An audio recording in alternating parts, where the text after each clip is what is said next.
Армысыздар, Атамекен бизнес арнасында сол жағалау бағдарламасы сіздермен бірге болатын мен Айжан Ілиясқызы.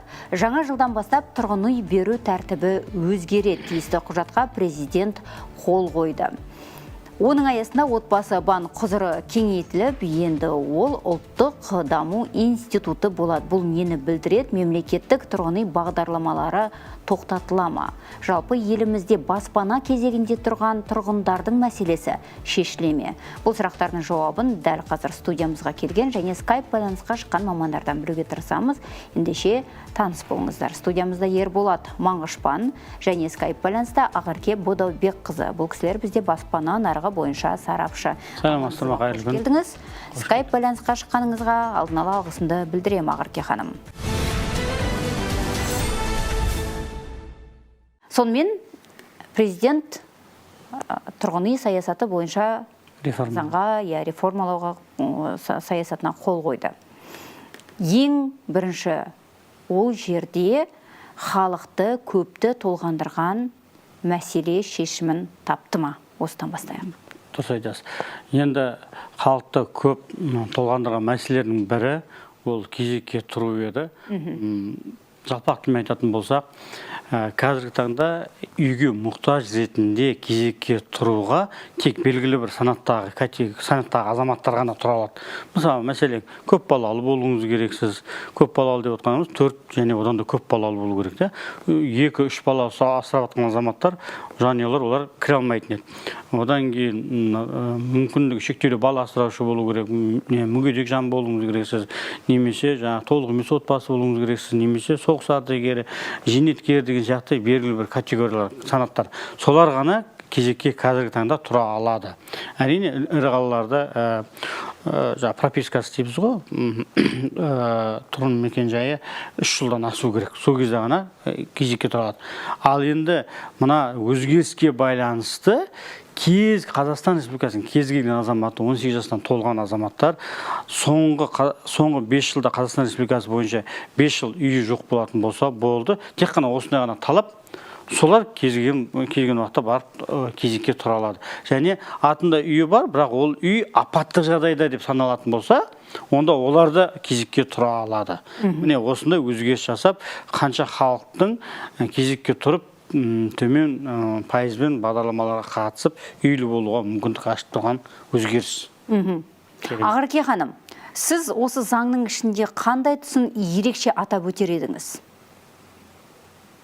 Шыны керек, бүгінгі күні қабылданған заң негізі бұның өте жақсы тараптары өте көп. Үй кезегіне тұруға әр азаматқа мүмкіндік беріп жатыр.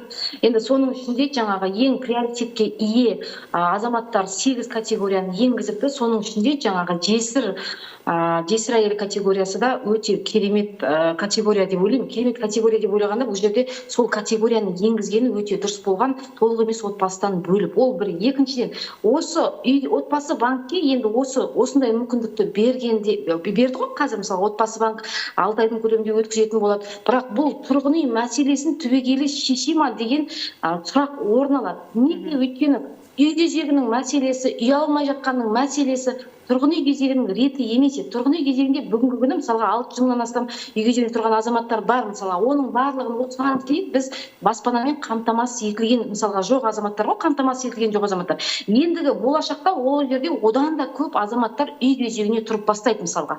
Оның барлығы қалай болмақ деген сұрақ. Оның барлығын осыған дейінгі аз адамдар тұрған кезде біз оны баспанамен қамтамасыз ете алмай, тұрғын үй мәселесін шеше алмай жүрген кезде бұдан да көп адамды қалай қамтамасыз етпекпіз? Міне, неге? Өйткені білесіздер, бүгінгі күні жаңағы льготный бағдарламаларға, қолжетімді бағдарламалардың барлығына енді аз мөлшерде қаражат бөлінеді. Онша жаңағы енді сөздің ашығы тиімді емес бағдарламаларға көп мөлшерде қаражат бөлініп келген осы күнге дейін.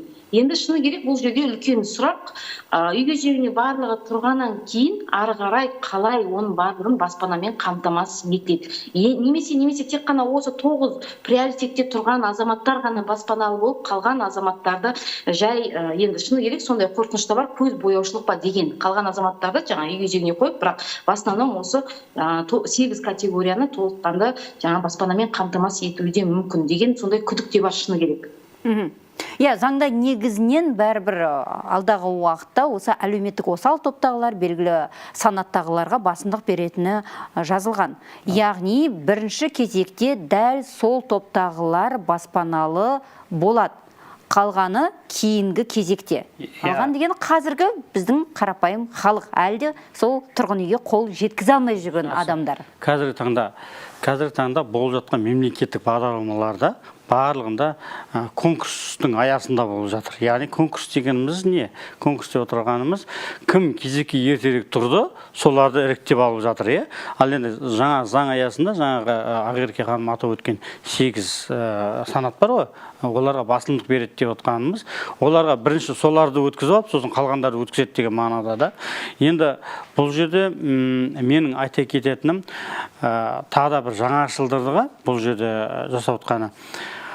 Бұрын қалай қазіргі ендігі болайын тұрған бағдарламаларда 5 неге лестница доступности дейді, соған бөліп қояды. Яғни табыс жағынан азаматтар кезекке тұра алатын болады. Кезекке тұрады, бірақ бұл кезекке тұрған азаматтың мысал үшін табысы өте төмен болатын болса, мысалға айталық, бір адамға бір күнкөріс деңгейден бір адамға шаққандағы табысы бір күнкөріс деңгейге жетпейтін болатын болса, онда оларға тек қана жаңағы арендная плата дейді ғой, жаңағы ай сайынғы төлеп жатқан жалдамалы пәтер, соның жартысын төлеп беруге бағытталған бағдарламаны ғана ұсынылады. Немесе без права выкупа дейміз ғой, яғни сатып алу құқығынсыз берілетін үйде, соларды ғана ұсынылады табыс төмендерге. Ал табысы одан сәл жоғарыларға, олар жаңағы қазіргі болып жатқан 2% мен 5% бұрынғы бақыт отбасы шаңырақ, яғни қазіргі жаңа концепция сол бойынша беретін болады. Сол сияқты әр табысының деңгейіне байланысты әр азаматқа әртүрлі бағдарлама ұсынатын болады келешекте. Яғни алдағы уақытта осы отбасы табысы жоғарылар төменгі пайызбен алып кете алмайды деген сөзді жалпақ тілмен айтатын болсақ. Табысы жоғары. Бұл енді әділетті. Бұл әділетті деп есептеймін, өйткені табысы төмендер өзіне лайықты бағдарламамен алады, табысы орташалар өзіне лайықты, табысы орташа жоғарылар өзіне лайықты жеңілдетілген бағдарламамен ала беруге мүмкіндік беретін бағдарлама. Осыны Құдай қаласа, бұған қазіргі таңда тек қана бұрын кезекте тұрғандар ғана мүмкіндік беретін еді, бұның барлығына енді тек атында үй жоқ азаматтар, соңғы 5 жыл атында үй жоқ, кез келген азамат қатыса алатын болады. Бірақ бұл жерде бір айта кету керек. Қазіргі таңда жаңа Ақерке ханым айтып отыр ғой, 600-ге Қазақстан бойынша 600 мыңға жуық азамат кезекте тұр деп.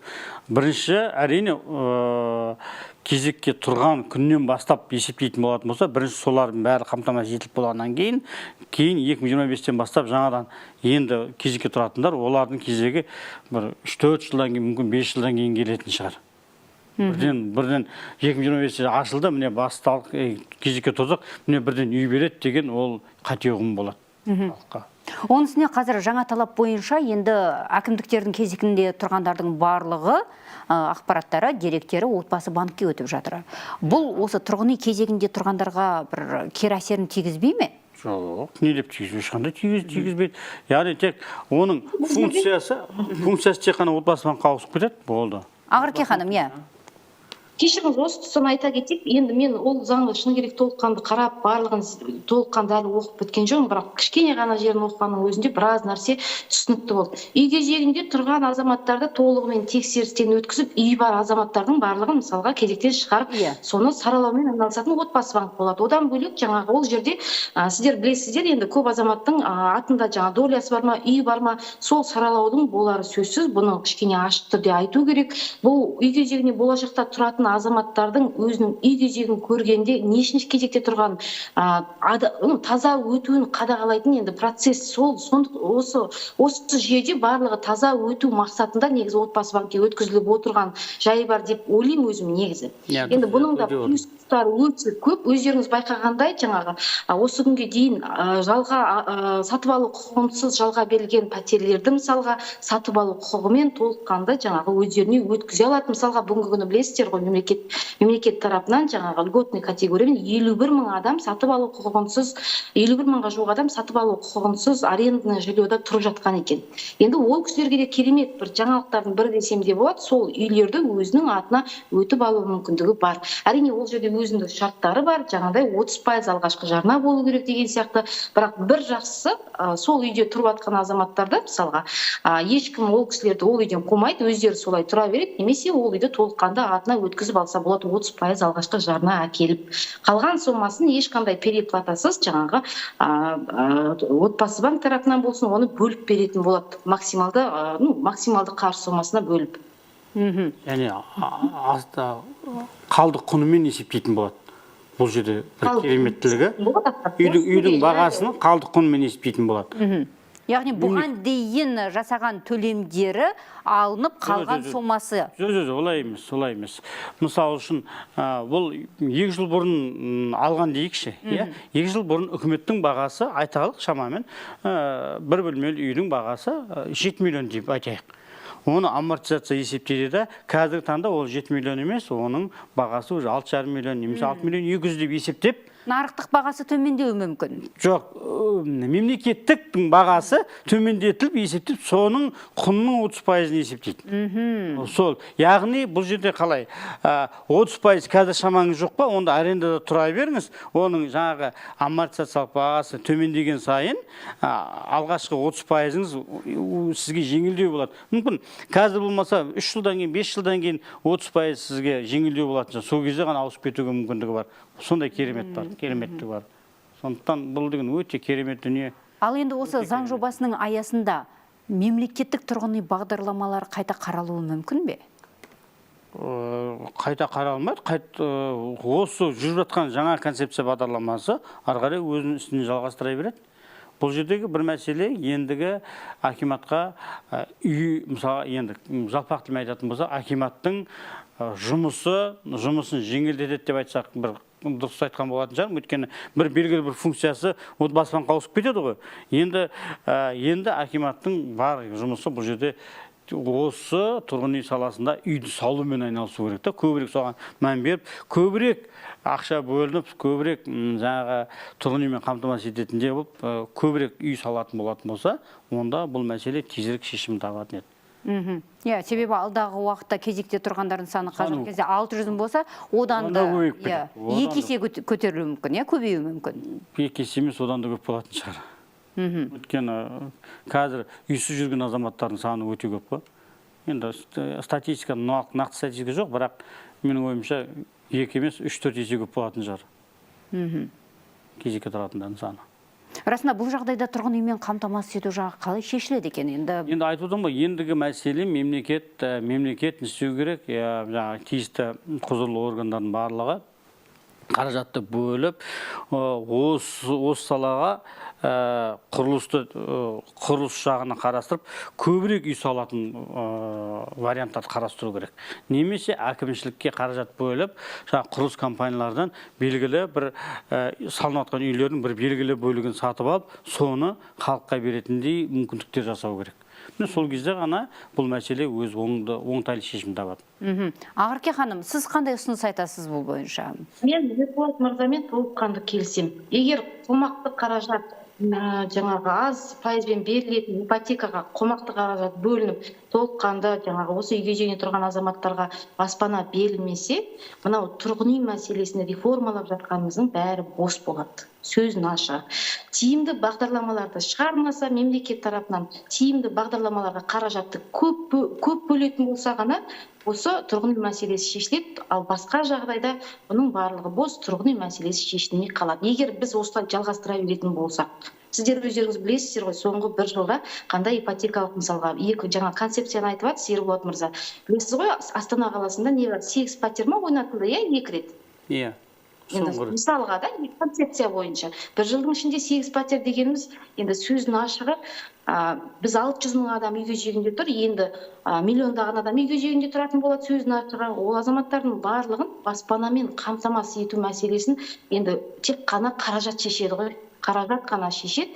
қомақты түрде бөлінген тұрғын үй жағдайын жақсартуға арналған қаражат қана шет мемлекет тарапынан. Өйткені осы күнге дейін тиімсіз бағдарламаларға білесіздер көп қаражат бөлініп жатыр. Ол не осваивается, өйткені халықта не төлем қабілеттілігін растайтын жағдай жоқ, не кепілгер жоқ, не алғашқы жарна жоқ. Мына тұрғын үй мәселесін енді өте керемет бастадық, мына реформаны өзгерту керемет, енді алдыңғы уақытта керемет болып тұр. Енді шынымен де әр қазақстандық үйге жегіне тұра алатын мүмкіндік алып, ертең ары қарай жай әшейін үйге жегінде тұр, үйге жегінде қалай тұр, солай қалып қоятын болса, әрине өкінішті жағдай болады. Қазірден бастап, келесі жылға жоспарланған қаражаттың шыны керек, мына бәленбай адамды үйге жегіне тұрғызбағаннан кейін, бер жақтағы адамдарды хотя бы жаңағы 2-20, 5-20 сатып алу құқығымен сатып алу құқығынсыз дейтін бағдарламаларға үлкен көлемде ақшаны бөлу керек, менің өз ойым. Сондай-ақ отбасы банк ұлттық банкпен бірлесіп, берілетін мемлекеттік сыйақы мөлшерлемесіне қатысты да мәселені көтерген еді. Бұл бастаманы қолдайсыздар ма, жоқ па? Негізі қараңызшы, қазір жылдан жылға мемлекеттен беріліп отыратын мемлекеттік сыйлықақының абсолюттік мөлшерлемесі деп айтайықшы, абсолюттік мөлшерлемесі. Мысалға, былтыр 138 мың ғана берілген. Биыл 146.680 теңге, 147.680 теңге. Яғни ол не үшін? Ол жаңағы есептік айлық көрсеткіш бар ғой, МРП дейміз ғой. Ол МРП жыл сайын көтерілгеннен кейін, бұның абсолюттік шамасы қазір 148 мың шамасында болатын болса, келесі жыл 150 мың болады, одан кейін 160 мың болады, одан кейін күннен күнде ол 200 мыңға кете береді. Ал бірақ мемлекеттің тарапынан 20% сізге мемлекет сыйлықақы береді деген 20% қалай береді, бірақ абсолюттік мөлшерлеме көбейеді. Ал ол көбейеді деген не деген сөз? Ол деген сөз бюджеттің көп мөлшеріндегі қаражат пен отбасы банкті қамтамасыз ету керек деген сөз. Яғни ол бара-бара бюджетке, республикалық бюджетке ол салмақ бола береді. Сондықтан бұл заңды дүниеде күндердің күнінде бұл шексіз көбеюі мүмкін емес. Ол күнден күнде қазір отбасы банктан, кеше жаңалықтардан оқыдық, ұсыныс жасап жатыр екен. Енді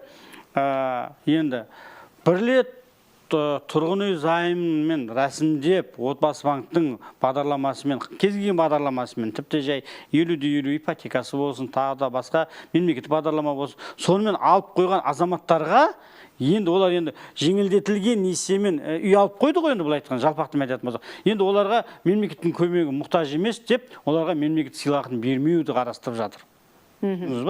Яғни бастаманы сіз өзіңіз қолдайсыз ба?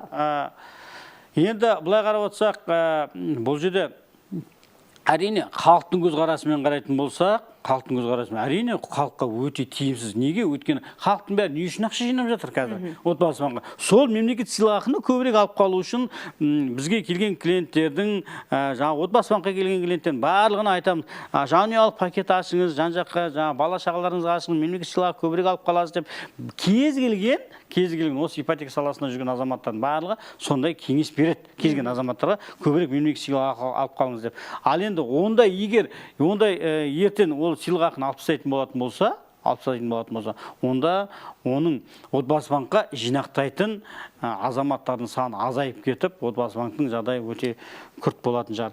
Мен ойлаймын, ең құрғанда тіпті алып тастау емес, ең құрғанда абсолюттік несін шектеуін қойып қоятын болса, 150 мыңнан артық бермейтін. Ең құрғанда солай болатын болса, оған да шүкіршілік етіп, ол да болса да 20% емес, 20% немесе максималды 150 мың теңге деген сияқты шектеу қойып тұратын болса, яғни ол бұл жағда бұның екінші жағы бар ғой, бюджетке қатты салмақ түседі ғой. Түсініңіз ба? Енді отбасы банктың, үкіметтің көзқарасы бюджетке көп салмақ түспеудің жағынан қарап жатыр да. Сондықтан ол жағынан қарайтын болсақ, ең құрғанда бір белгілі бір абсолюттік шамадан 150 мың теңге деп қояйық па, или бір 200 мың ба, одан артық мемлекеттік сыйлықақы берілмейді деген сияқты. Сондай шешім қабылдаса, халыққа да ыңғайлы, бюджетке де ыңғайлы болар еді, өзім жеке пікірім.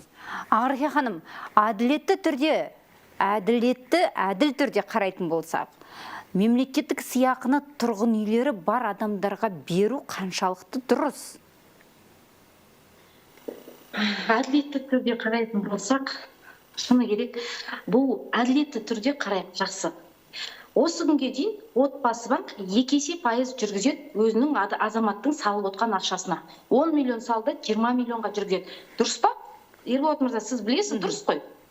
Қараңыз, енді осы тұрғыдан қарапайым халық осындай шартқа көніп отырған кезде оның салып отырған өзінің депозитіндегі ақшаға, жаңа айтып отырсыз ғой, ұялып кеткеннен кейін тағы жүргізіп тоқтату барысын жаңа талқылап жатыр екен деп. Сонда азаматтар қарапайым халыққа тиімсіз болады, әділетсіз болады. Онда отбасы банк 2 есе пайыз санау жүйесін алып тастау керек. Екі жақта әділетті болу керек, сол кезде ғана. А сіздер тек қана бір тұрғыдан еще 2 есемен пайыз санаймын, сіздің ақшаңызға да пайыз жүргізем, қосымша үстінен сіздерге отбасы банкте жинап отырған ақшаның үстінен сыйақымды алып тастаймын десе, нағыз әділетсіздік сол ғой негізі. Көрдіңіздер ме?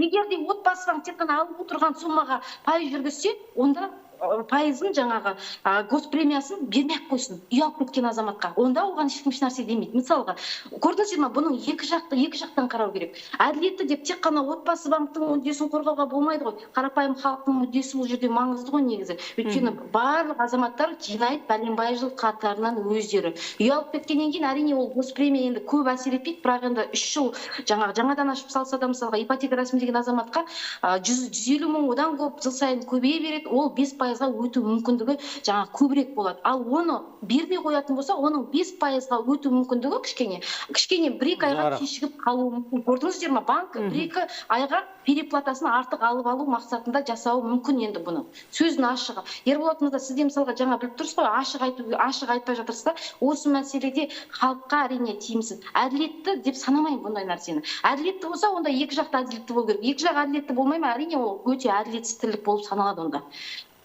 Менің өзім жеке жалпы енді шыны керек осы депозит мәселесі бойынша сұрасаңыздар, осы неге, өйткені енді шыны керек 2 есе пайыз есептегеннен кейін әрине бір альтернатива беру керек қой, қандай да бір плюсы болу керек. Сондай шартына көніп отқан кезде еще тағы да жаңа халықты қысу мақсатында жасалынып жатса, онда әрине өте өкінішті болады. Қарапайым халыққа обал болады не болса да.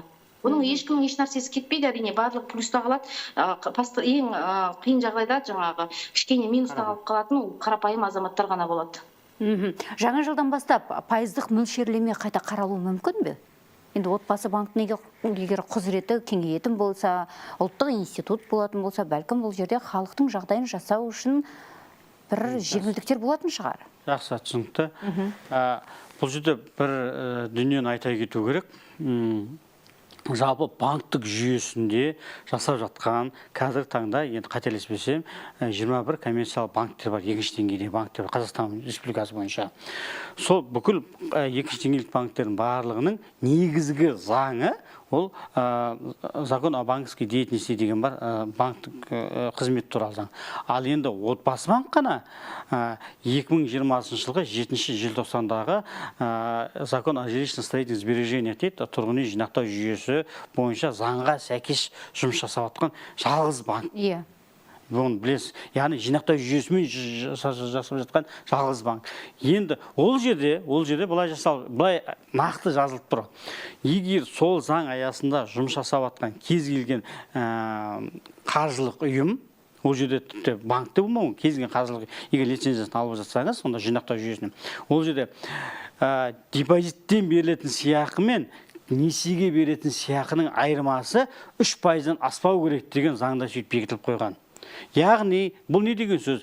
Жалпақтым айтқан кезде, ол ұйым халықтан 2%-бен ақша жинап алып, халыққа несие беретін кезде, оны 2%-бен жинап алғаннан кейін, үстіне максимал 3% қосып, 5%-бен ғана бере алады. Оны 6-мен 7-мен бере алмайды. Егер ол 6-7-мен бергісі береді. Қазіргі кезде максималды қанша?